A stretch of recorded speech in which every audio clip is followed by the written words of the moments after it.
বিশ্বনবী একদিন বললেন, ইহুদিরা যে চিঠি পাঠায় অর্থ তো বুঝি না, আরেক ইহুদি আইনে অর্থ করা লাগে। আবার ইহুদিদের কাছে কিছু লিখে পাঠাইতে চাইলে আমরা তো লিখতে পারি না, ইহুদিরে দিয়ে লেখা লাগে। ওরা যে পয়রা শোনায় লিখে দেয়, আমি ওদের বিশ্বাস করি না। আমার নিজের একজন লোক দরকার। বিশ্বনবী দেখলেন মদিনার এই আনসারি সাহাবী হাইলি ট্যালেন্টেড, জ্ঞানের প্রতি তার আকর্ষণ, মারাত্মক আকর্ষণ। বিশ্বনবীর একাডেমিক প্রজেক্টগুলো তিনি হ্যান্ডেল করতেন। যায়েদ বিন সাবিত ছিল বিশ্বনবীর ব্যক্তিগত সচিব এবং দোভাষী।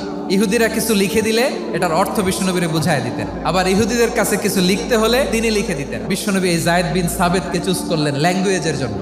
উনি বললেন, যায়েদ, তোমার সফট স্কিলকে ডেভেলপ করতে হবে, তুমি হিব্রু ল্যাঙ্গুয়েজ শিখে ফেলো। যায়েদ বিন সাবিত বলল, বিশ্বনবীর মোটিভেশন আর ইন্সপিরেশন পেয়ে আমি 15 দিনে ইহুদিদের এই হিব্রু ল্যাঙ্গুয়েজ শিখে ফেললাম। এরপরে ইহুদিরা চিঠি লিখে পাঠালে আর কোনো ইহুদি ডাকা লাগতো না, আমি নবীর এটার অর্থ করে বুঝায় দিতাম। আবার ইহুদিদের কাছে চিঠি লেখা লাগলে আমি যায়েদ বিন সাবিত চিঠি লিখে দিতাম। বিশ্বনবী তাকে দায়িত্ব দিলেন, কোরআন যা নাজিল হয় তুমি লিখো, কাতিবুল ওয়াহি বানায় দিলেন। সুবহানাল্লাহ।